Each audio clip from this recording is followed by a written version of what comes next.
Okay, I'm Sandy Bauer, and I am the founder and volunteer director of Vets Returning Home. I'm here with my assistant, Carrie Heichel, and she has been my right hand and half my left. And she was my right hand, I'll say this, my right hand before we opened the thrift store.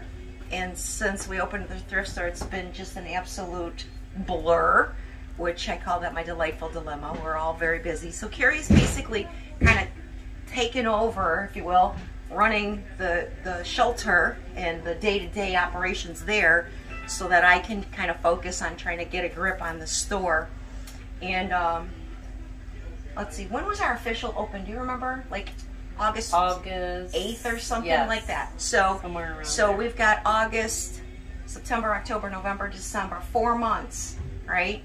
And so this is, I know I'm a couple of days before year end, but I wanted to get this done before year end. This is the check, okay, from the store to Vets Returning Home, right? $25,326.96. Woohoo! To see, I mean, unless you've owned a business, sometimes people just really can't wrap their brains around that. And it's like, well, you know, I mean, we've been open for 4 months, $25,000. Is that a lot of money? When you think about it, most small businesses, it takes at least a year, sometimes 2, in order to become profitable, if ever, right? So the fact that we have had this much support from the community to make this possible is just, it literally is just overwhelming to me. With that said though, realize that even though $25,000 is a lot of money, that's about what it costs us to run that program every month, right? Maybe even a little bit more. So what I'm asking from the community is please share the mission here. We need more shoppers. We need to turn this next year. Which I don't think I'll do, I'll probably maybe write a check every quarter. But in theory, if I wrote a check next year in December, I would like to add a 0 on that. Instead of $25,000, it's $250,000, and we're done. No more begging in the community. Please, I need help. They're going to shut off the electricity. I got to feed these guys. They get hungry every day, like 3 times a day, right? So we have to keep the flow coming. I do not intend to go back to the traditional fundraising of, you know, the $200 dinner tickets to the gala, or, you know, even the $50, I called it our fundraiser dinner.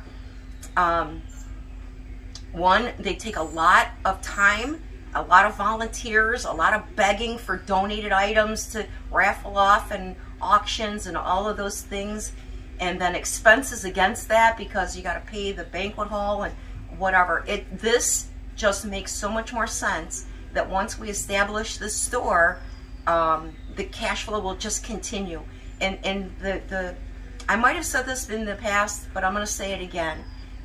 My vision of having this store was that once we get it up and running and we get our arms around it and we have our system completely in place, if I get hit by a bus, the store will just continue on, right? And always be there to support the mission of Vets Returning Home, you know, because I've just always been afraid if something happens to me, this will all go away, because Carrie can't do it by herself, and I've been the kind of glue that brings in the funding and finds the money and begs in the community and all that. But if something happens to me, what happens to the veterans? So this store is instrumental in not only continuing the mission at Vets Returning Home.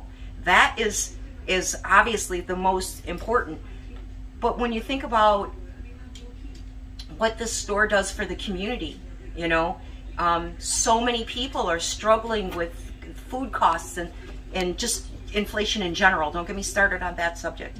But people need this store. people need to be able to come in here. A guy came in, he needed a bed for his kid today, and he bought a brand new queen size mattress for $99.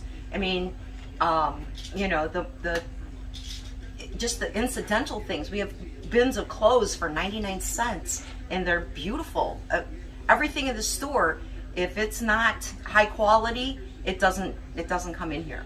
So, you know, I just want to thank you, all of our donors, everybody who's providing these items that we can even place in this store. This store would not be possible if it weren't for your generosity. And, you know, Merry Christmas to Vets Returning Home. And this is going to be a Happy New Year for us. Thank you so much. Thank you. Thank you.